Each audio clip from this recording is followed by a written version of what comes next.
नमस्कार दोस्तों, अगर आप सोच रहे हैं कि यूपी पीसीएस 2025 में जो एग्जाम हुआ है उसमें पुराने प्रश्नों का सिर्फ दोहराव था तो आप बिल्कुल गलत हैं, क्योंकि आयोग अब विषय की गहराई पर जा रहा है। सिर्फ फैक्ट नहीं आ रहे हैं जैसे पहले आते थे। तो आज इस वीडियो में हम जानेंगे। तो आज के इस वीडियो में हम सिर्फ प्रश्नों के उत्तर ही नहीं देखेंगे, बल्कि जो प्रश्नों के उत्तर हैं उनसे जुड़े महत्वपूर्ण तथ्यों को कवर करेंगे, ताकि आगे आने वाली एग्जाम में आपके जो प्रश्न आए इस विषय से, जो विषय इसमें पढ़ा गया है उससे आपके क्वेश्चन गलत ना हो। तो आप ये नोट्स को पढ़िए और बताइए मुझे कि कैसा लगा है। बहुत अच्छा नोट्स बना है। जितने भी पुराने क्वेश्चन थे उनके जो तथ्य हैं, जो आने वाले हैं, सारे उसमें कवर किए गए हैं। तो आप कमेंट करके बताइए मुझे कि कैसा लगा आपको। तो शुरू करते हैं अपने पहले क्वेश्चन से। ऑस्ट्रेलिया का भौतिक भूगोल से फर्स्ट, ऑस्ट्रेलिया का भौतिक भूगोल है। मुख्य तथ्य क्या है इसमें? तो विश्व का सबसे छोटा महाद्वीप है ये, तथा छठा सबसे बड़ा देश है। तो कितना है ये? छठा सबसे बड़ा देश है। चारों ओर से ये हिंद महासागर एवं प्रशांत महासागर से घिरा हुआ है। तो ये ऑस्ट्रेलिया हो गया, इसके इधर प्रशांत महासागर है और इधर हिंद महासागर है। स्थलाकृति है, पश्चिम में प्राचीन और ऊंचा भाग है, पूर्व में इसके युवा और निम्न भाग है। इधर निम्न है, इधर ऊंचा है पश्चिम में। प्रमुख भौतिक भाग हो गया पश्चिमी पठार, मध्य निम्न भूमि, पूर्वी उच्च भूमि, ग्रेट डिवाइडिंग रेंज। पूर्वी उच्च भूमि में ये ग्रेट डिवाइडिंग रेंज यहीं पर है। प्रमुख मरुस्थल हैं ग्रेट विक्टोरिया और ग्रेट सैंडी गिब्बन।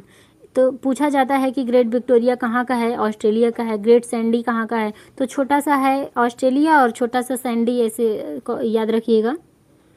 प्रमुख मरुस्थल हैं अच्छा ये पढ़ चुके हैं। प्रमुख नदियाँ हैं, तो नदियाँ इसकी जितनी भी हैं सब मौसमी हैं। डार्लिंग नदी है और मरी डार्लिंग, डार्लिंग नहीं, आपकी डार्लिंग नहीं मरी। तो प्रमुख नदियाँ याद रखिएगा। ऑस्ट्रेलिया में है, अपने भारत है, इधर भारत हो गया, इधर नीचे ऑस्ट्रेलिया हो गया। तो इसे याद रखिएगा, डार्लिंग मरी गई। जलवायु कैसी है यहाँ की? तो पश्चिम में शुष्क है, उत्तर में उष्णकटिबंधीय है, दक्षिण पूर्व में समशीतोष्ण है। पश्चिम में यहाँ पे शुष्क है और उत्तर में उष्णकटिबंधीय है।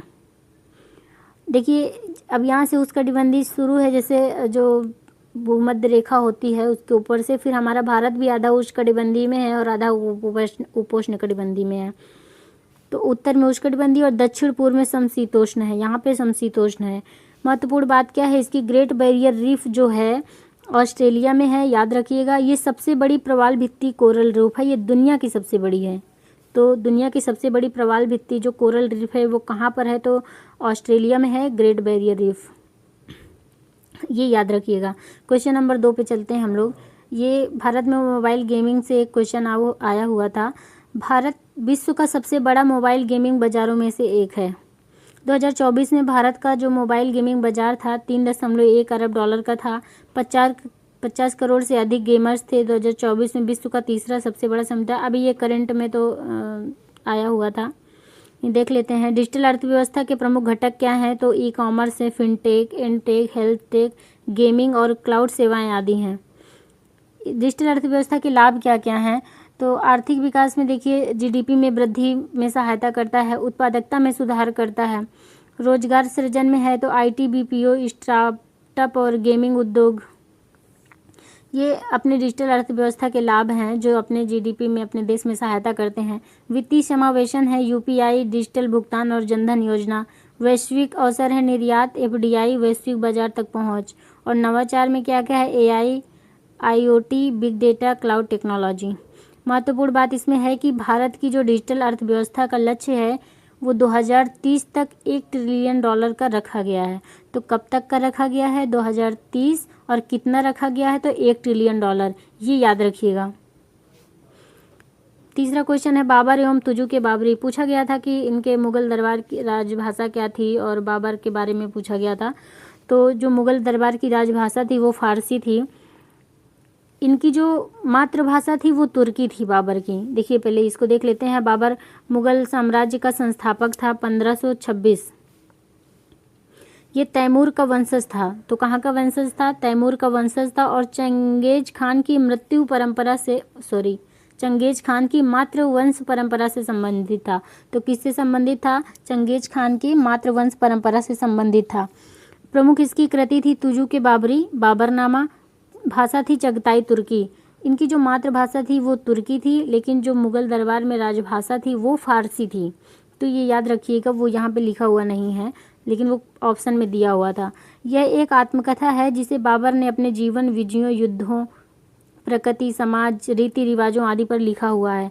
ये इनकी आत्मकथा है जिसमें इन्होंने अपने जीवन के बारे में लिखा हुआ है। ऐतिहासिक महत्व क्या है, तो 16वीं शताब्दी के उत्तर भारत, मध्य एशिया, समाज, संस्कृति, वनस्पति, जलवायु आदि के अमूल्य विवरण प्रदान करता है। ये बाबर 1483 से 1530 है। तुजू की बाबरी भारत का महत्वपूर्ण। उम्मीद करती हूँ आपको समझ में आ रहा होगा। भारत में मोबाइल गेमिंग एवं डिजिटल अर्थव्यवस्था, इसमें एक क्वेश्चन आया था कि भारत में मोबाइल गेमिंग का 950 ये हो गया है। तो इसके तथ्य देख लेते हैं। भारत विश्व का सबसे बड़ा मोबाइल गेमिंग बाज़ारों में से एक है। 2024 में भारत का मोबाइल गेमिंग जो बाज़ार है वो 3.1 अरब डॉलर का था। 50 करोड़ से अधिक गेमर्स हैं। 2024 का डेटा, ये विश्व में तीसरा सबसे बड़ा समुदाय है। युवाओं स्टार्टअप निवेश एवं रोजगार सृजन में महत्वपूर्ण योगदान है। युवाओं स्टार्टअप निवेश एवं रोजगार सृजन में महत्वपूर्ण योगदान है। डिजिटल अर्थव्यवस्था के प्रमुख घटक क्या हैं, तो ये हैं ई कॉमर्स हो गया, fintech, edtech, health take, gaming, cloud सेवाएं। डिजिटल अर्थव्यवस्था के लाभ क्या क्या हैं, तो आर्थिक विकास है, ये जीडीपी में वृद्धि है, उत्पादकता में सुधार है, रोजगार सृजन में आईटी, बीपीओ, स्टार्टअप, गेमिंग उद्योग। वित्तीय समावेशन हो गया, यूपीआई, डिजिटल भुगतान, जनधन योजना। वैश्विक अवसर, निर्यात, एफडीआई, वैश्विक बाजार तक पहुंच और नवाचार, तो AI, IoT, big data, cloud technology. महत्वपूर्ण बात इसमें क्या है कि भारत की जो डिजिटल अर्थव्यवस्था का लक्ष्य है वो 2023 तक $1 ट्रिलियन रखा गया है। तो कितना रखा गया है, अर्थव्यवस्था का जो लक्ष्य है 2030 तक $1 ट्रिलियन का रखा गया है, ये याद रखिएगा आप लोग। क्वेश्चन नंबर 3 पे चलते हैं। बाबर पे ये क्वेश्चन आया हुआ था, तुजू के बाबरी कि इनकी जो मुगल दरबार की जो राजभाषा थी वो क्या थी। और तो देख लेते हैं हम। बाबर मुगल साम्राज्य का संस्थापक था। पूरा उसका जो टॉपिक है उसका पूरा हिस्ट्री इसमें लिखा दिया गया है। बाबर का मुगल साम्राज्य का संस्थापक था 1526 में। यह तैमूर का वंशज और चंगेज खान की मातृवंश परंपरा से संबंधित था। तो कहाँ से संबंधित था, ये चंगेज खान की मातृवंश परंपरा से संबंधित था। प्रमुख कृति क्या थी, तुजू के बाबरी, बाबरनामा। चगताई तुर्की में ये लिखी हुई थी, जो तुजू के बाबरी थी तो किस में लिखी थी, चगताई तुर्की में। यह एक आत्मकथा है।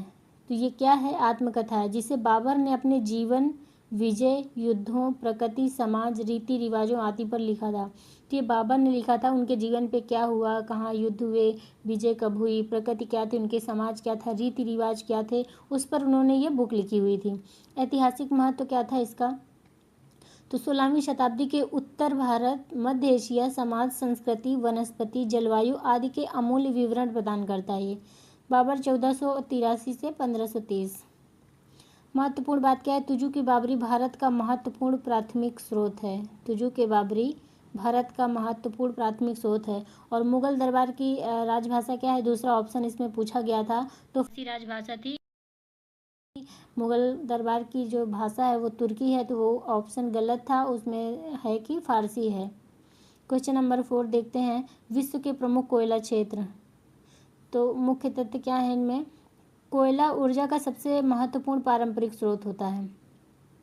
ये भी याद रखिएगा, पूछा जाता है कि ऊर्जा का सबसे महत्वपूर्ण स्रोत क्या है, जो पारंपरिक स्रोत है वो कोयला है। देखिए जो ऊर्जा का स्रोत है वो है सूर्य, सबसे ज़्यादा जो पारंपरिक स्रोत है वो कोयला है। विश्व के प्रमुख कोयला क्षेत्र देख लेते हैं हम। अल्पेशियन है यूएसए में, विश्व का प्रमुख पुराना कोयला क्षेत्र है ये। इलिनॉइस है यूएशिया, उच्च गुणवत्ता वाला कोयला यहाँ मिलता है। रूर जर्मनी, तो रूर जर्मनी याद रखिएगा, यूरोप का प्रमुख कोयला क्षेत्र है। डॉनबास है, ये रूस यूक्रेन में, मतलब याद रखिएगा डॉन रूस हो गया, सबसे बड़ा है तो जैसे याद रखिएगा डॉन हो गया। विश्व का समृद्ध कोयला क्षेत्र है ये। सिचुआन चीन में है, सो इसका तो टोन ही निकल रहा है, सिचुआन चीन, सिचुआन चीन, चीन का प्रमुख कोयला क्षेत्र है। और गोदावरी ये भारत का है, भारत का प्रमुख कोयला क्षेत्र में आते हैं। देखिए 80% तो आता है गोंडवाना में, दामोदर, गोदावरी और सोन नदी घाटी में भी कोयला क्षेत्र है। सबसे पुराना है यहाँ पश्चिम बंगाल में, अपने भारत में सबसे पुराना पश्चिम बंगाल में है। फिर ये हो गया दामोदर घाटी भारत में है, झारखंड, पश्चिम बंगाल और भारत का प्रमुख क्षेत्र है। बोवेन बेसिन ये ऑस्ट्रेलिया है, क्वींसलैंड में पड़ता है ये बोवेन बेसिन। ये विश्व का प्रमुख कोयला निर्यातक क्षेत्र है बोवेन बेसिन। महत्वपूर्ण क्या है, भारत में कोयले का लगभग 80% उपयोग विद्युत उत्पादन से होता है। तो ये याद रखिएगा, कितना होता है कोयले का, लगभग 80% उपयोग विद्युत उत्पादन से होता है। नेक्स्ट क्वेश्चन है पारिस्थितिकी तंत्र से आया हुआ था 5वां क्वेश्चन, कि पारिस्थितिकी तंत्र में जो घटक हैं वो 10% ही आगे बढ़ते हैं ऊर्जा का जो तंत्र है, और पूछा था कि कितना कैलोरी ग्रहण करता है, तो 1% होता है। पारिस्थितिकी तंत्र जीव और अजैव घटकों का एक कार्यात्मक इकाई के रूप में पारस्परिक संबंध होता है। पूछा जाता है पारिस्थितिकी तंत्र क्या होता है, तो उसी हिसाब से उसने नोट्स में लिखा हुआ है। दो प्रमुख घटक क्या हैं, तो जैविक घटक हो गया, उत्पादक, उपभोक्ता और अपघटक। अजैविक घटक कौन है, तो प्रकाश, तापमान, जल, वायु, मिट्टी आदि। देखिए यहाँ पे उत्पादक पौधे, उपभोक्ता ये शाकाहारी हो गए, फिर अपघटक बैक्टीरिया, फफूंद हो गए, फिर उपभोक्ता ये मांसाहारी हो गए। ये पौधों से, ये शाकाहारी जो होते हैं ये पौधों से लेते हैं, फिर ये अपघटक बैक्टीरिया, फफूंद हो गए, फिर ये मांसाहारी लोग इनको खाते हैं। स्थलीय वन, घास भूमि, मरुस्थल, टुंड्रा, इसके जो प्रकार हैं तो जलीय भी हैं, जैसे मीठे जल, समुद्री और आर्द्र भूमि। पारिस्थितिकी तंत्र के कार्य क्या क्या होते हैं, तो ऊर्जा का प्रवाह करना। पारिस्थितिकी तंत्र क्या क्या होते हैं, तो ऊर्जा का प्रवाह करना होता है सबसे पहले सौर ऊर्जा से, फिर पोषक तत्वों का चक्रण होता है, फिर पर्यावरण संतुलन, फिर जैव विविधता का संरक्षण। इसमें महत्वपूर्ण है कि मानव गतिविधियों से पारिस्थितिकी तंत्र में असंतुलन, प्रदूषण, वनों की कटाई, जलवायु परिवर्तन होता है। तो ये बात सही है। देखिए मानव गतिविधियों से पारिस्थितिकी जो तंत्र है अपना वो असंतुलन, उसका प्रदूषण, वनों की कटाई आदि, जलवायु परिवर्तन, सारा ही परिवर्तन होता है। नेक्स्ट क्वेश्चन है 1911। नेक्स्ट क्वेश्चन 1911 की प्रमुख घटनाएं हैं, 6वां क्वेश्चन है। तो उसमें देखिए पूछा था कि कौन कौन सा इसमें 1911 में हुआ था, उसमें से एक ऑप्शन ये भी था कि लखनऊ समझौता। तो लखनऊ समझौता 1916 में हुआ था, इसलिए वही ऑप्शन गलत था इस पे। तो 1911 में क्या क्या घटनाएं हुई थी, बंग भंग की वापसी हुई थी, जो बंगाल विभाजन था 12 दिसंबर 1911 में, ये 1905 में हुआ था और 1911 में रद्द हुआ था। तो 1905 में लॉर्ड कर्जन द्वारा किया गया था ये। 1911 में लॉर्ड कर्जन, 1905 में लॉर्ड कर्जन द्वारा किया गया बंग भंग रद्द किया गया था 1911 में। भारत की राजधानी का परिवर्तन भी हुआ था 1911 में। तो ये कलकत्ता से दिल्ली स्थानांतरित करने की घोषणा की गई थी यहाँ पे 1911 में। फिर दिल्ली दरबार 12 दिसंबर 1911, किंग जॉन्ग जो पंचम और क्वीन मेरी का भव्य स्वागत हुआ था दिल्ली दरबार में 12 दिसंबर 1911 को। भारतीयों के लिए उल्लेखनीय है, सम्राट ने भारतीय रियासतों को वफादारी के लिए पुरस्कार दिए थे, वो भी 1911 में हुआ था। तो 1911 की घटनाओं का महत्व है, ब्रिटिश नीति में परिवर्तन का संकेत, और बंगाल विभाजन का अंत हुआ, राष्ट्रीय आंदोलन की जीत हुई। तो बंगाल विभाजन चालू कब हुआ था, 1905 में, और रद्द कब हुआ, तो 1911 में। दिल्ली को राजनीतिक केंद्र के रूप में स्थापित किया गया था, राष्ट्रीय राजनीति में नया मोड़ आया। क्वेश्चन नंबर 7 है, गांधी युग की प्रमुख घटनाएं हैं। तो इसमें से गांधी जी से क्वेश्चन आया हुआ था, तो इनका कालक्रम पूछा गया था। तो 1917 में इनके कालक्रम के हिसाब से सारे जो सत्याग्रह हैं गांधी जी के वो लिखे हुए हैं। 1917 में चंपारण सत्याग्रह हुआ था, सबसे पहला था इनका ये चंपारण सत्याग्रह, जब ये वापस आए थे दक्षिण अफ्रीका से। उसके बाद नील की खेती के विरुद्ध हुआ था गांधी जी का भारत में प्रथम सत्याग्रह था। 1918 में फिर आया था खेड़ा सत्याग्रह। खेड़ा गुजरात में फसल खराबी के कारण कर माफी की मांग पर था। किस पे था? तो ये गुजरात में था। फसल खराबी के कारण कर माफ़ी की मांग पे था। फिर 1919 का आता है इनका रॉलेट अधिनियम विरोध एवं जलियांवाला बाग हत्याकांड। तो रॉलेट एक्ट का विरोध 13 अप्रैल 1919 को और जलियांवाला बाग हत्याकांड भी 1919 को हुआ था। ये भी क्वेश्चन बहुत बार रिपीट हुआ है। जब आप घटना चक्र पढ़ेंगे तो उसमें देखेंगे कि यही क्वेश्चन कितनी कितनी बार लिखे हुए हैं, तो उसको मैंने कंबाइन करके इसमें लिख दिया है। फिर ये आता है 1920 और 22 का असहयोग आंदोलन है। ये उपाधियों, अदालतों, विदेशी वस्त्रों का बहिष्कार है, जो असहयोग आंदोलन हुआ था गांधी जी का। 1930 और 34 का आता है सविनय अवज्ञा आंदोलन, नमक सत्याग्रह है। 1930 में दांडी मार्च, नमक कानून तोड़ा गया था, तो ये याद रखिएगा। दांडी मार्च 1930 में हुआ था, बहुत इंपॉर्टेंट है। 1931 में गांधी इरविन समझौता हुआ था। तो कब हुआ था गांधी इरविन समझौता? 1931 में। जितने भी फैक्ट इसमें लिखे हुए हैं, इतना भी पढ़ लिए तो आप बहुत सारे क्वेश्चन सॉल्व कर ले जाएंगे, क्योंकि इस टॉपिक जो टॉपिक से क्वेश्चन आए थे 2025 में, वो पूरा टॉपिक ही मैंने कवर कर दिया है इसमें। 1932 में पूना समझौता हुआ था। यही सीक्वेंस में लगाने के लिए आया था, तो मैंने उनके पूरे जो भी सत्याग्रह हुए थे, जो भी समझौता और जो भी हुआ था गांधी जी का, सारा लिख दिया।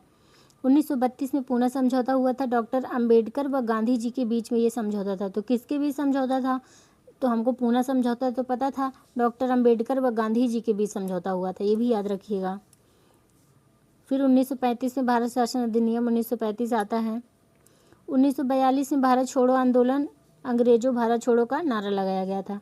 इन घटनाओं ने स्वतंत्रता संग्राम को जन जन का आंदोलन बनाया।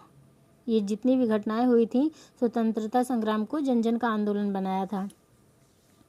क्वेश्चन नंबर 8, भारत की वन स्थिति रिपोर्ट से क्वेश्चन आया हुआ था। तो रिपोर्ट, ये जो भारत की वन स्थिति रिपोर्ट है, ये जारी करता कौन है? इसमें 2023 का लिखा हुआ है, क्योंकि जो उस पर आया था एग्जाम में। रिपोर्ट जारी करता कौन है? तो ये भारतीय वन संरक्षण FSI देहरादून में है। देहरादून। उत्तर प्रदेश का कुल भौगोलिक क्षेत्रफल जो है 2,40,928 वर्ग किलोमीटर है। कुल वन क्षेत्र है 17,921 वर्ग किलोमीटर है। वन का प्रतिशत इतना है। 2023 का आंकड़ा है, आप लोग पढ़िए। देखिए, वन आवरण में वृद्धि इतनी हुई है, 0.11% हुई है। जिन जिलों में कुल क्षेत्रफल का 20% से अधिक भाग वन क्षेत्र से ढका है, वो देख लीजिए। श्रावस्ती है 34.31% है। बहराइच है 60% प्लस है बहराइच का। लखीमपुर खीरी है, तो ये आप पढ़ लीजिएगा, बहुत है। महोबा 21, 62 है। चंदौली, ऐसे मतलब बताने पे याद भी नहीं होगा, वो जब तक हम 2-3 बार नहीं देखेंगे तब तक ये चीज़ें याद नहीं होती हैं। गोंडा का लगभग 9% है। चंदौली का 10% है। चंदौली 10%, पीलीभीत 28%, बहराइच 7%, और ये चेंज भी होते रहता है जब ये होता है। नोट क्या है इसमें? बहराइच, श्रावस्ती, लखीमपुर खीरी में वन आवरण 20% से काफ़ी अधिक है। देखिए, मैं इसको सीक्वेंस में लगाना भूल गई, क्योंकि क्वेश्चन में पूछा जाता है, आप लोग देख लीजिएगा, पूछा जाता है कि कहाँ सबसे ज़्यादा है, कहाँ सबसे कम है, सीक्वेंस में लगाइए, वो लगाना ज़रूरी था। वन आवरण बढ़ाने के लाभ क्या क्या हैं? तो पर्यावरण संरक्षण होता है, वायु शुद्धि होती है, तापमान नियंत्रण रहता है। जब देखिए वन आवरण बढ़ेगा, पेड़ ज़्यादा लगेंगे तो हमको वायु शुद्ध मिलती है, तापमान भी अपना नियंत्रण में रहता है। कार्बन अवशोषण, जलवायु परिवर्तन में कमी होगी, इसीलिए बोला जाता है पेड़ लगाओ ज़्यादा। जल संरक्षण हो गया, भूजल स्तर में सुधार होगा, बाढ़ में नियंत्रण होगा। जैव विविधता संरक्षण, फ्लोरा और फौना की रक्षा। अच्छा, कोई बताएगा ये फ्लोरा और फौना क्या है? मुझे कमेंट में बताइए, नहीं तो मैं नेक्स्ट क्लास में ही इसका जवाब दूंगी। क्वेश्चन नंबर 9 है, भारत में प्रमुख कोयला क्षेत्र। तो कौन कौन से कोयला क्षेत्र हैं? जैसे अभी हमने ऊपर एक क्वेश्चन पढ़ा है कोयला क्षेत्र से। देखिए, झरिया झारखंड, तो ये तो याद रहेगा, इधर भी झा है और इधर भी झा है। झरिया झारखंड, झा। भारत का सबसे समृद्ध कोयला क्षेत्र है ये कोकिंग कोयला। रानीगंज पश्चिम बंगाल में है। सबसे पुराना कोयला क्षेत्र है 1774 का। तो पूछा जाता है सबसे पुराना कोयला क्षेत्र कौन सा है? तो पश्चिम बंगाल, रानीगंज। बोकारो झारखंड में है, स्टील प्लांट हेतु महत्वपूर्ण है। तलचर उड़ीसा है नॉन कोकिंग कोयला। सिंगरौली मध्य प्रदेश में पड़ता है। सिंगरौली मध्य प्रदेश, सिंगरौली मध्य प्रदेश। बड़ा उत्पादन तापीय विद्युत के लिए प्रसिद्ध है। कोरबा छत्तीसगढ़ में है। 2-3 बार इसको पढ़ेंगे तो याद हो जाएगा। कोरबा छत्तीसगढ़ में ऊर्जा राजधानी thermal power plant. Neyveli lignite है, तमिलनाडु में है। भारत का प्रमुख लिग्नाइट क्षेत्र है ये।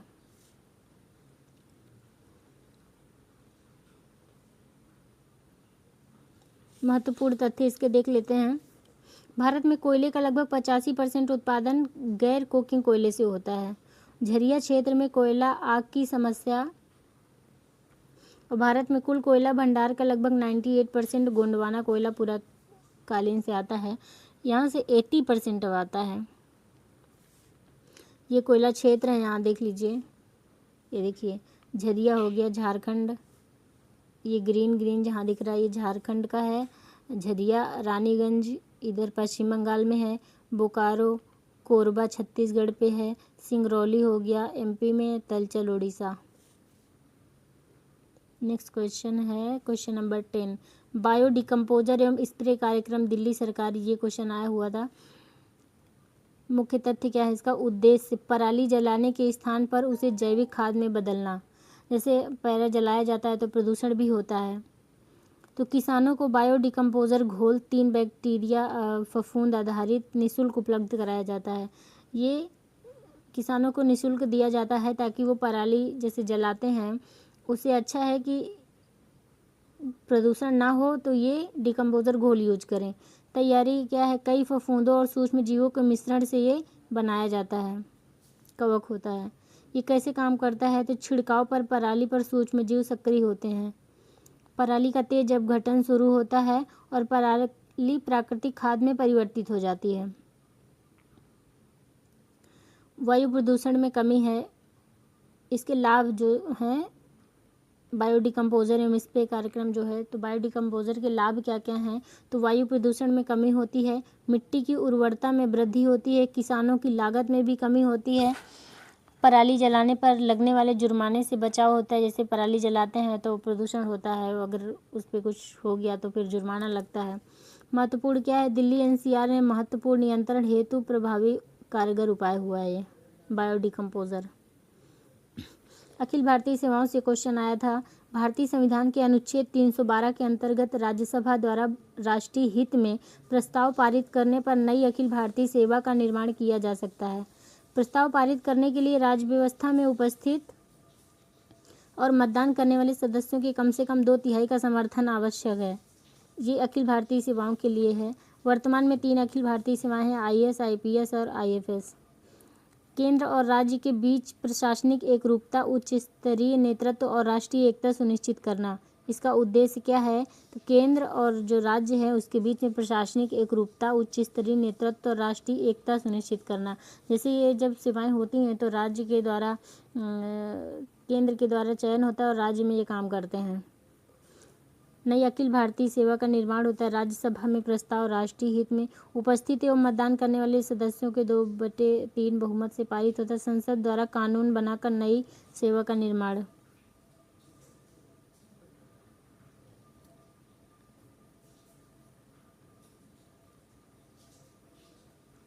भक्ति सूफी आंदोलन प्रमुख संत एवं उनके गुरु हैं।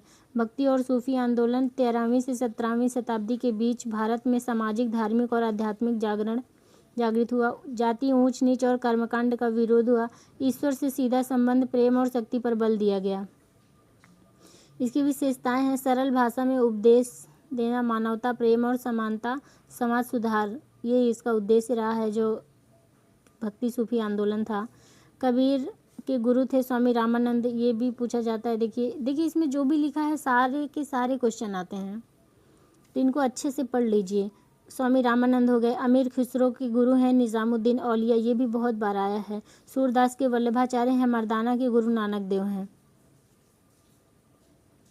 महत्वपूर्ण बिंदु क्या है इसमें? तो कबीर निर्गुण भक्ति के संत हैं और अमीर खुसरो सूफी कवि हैं। संगीत, भाषा, साहित्य में अविस्मरणीय योगदान है। ये भी पूछा गया है। जो महत्वपूर्ण बिंदु है, आप घटना चक्र पढ़ेंगे तो आपको समझ में आएगा कि ये क्वेश्चन भी पूछा गया है। और पीवाईक्यू उठा के देखिए, पीवाईक्यू में ये बहुत बार पूछा गया है।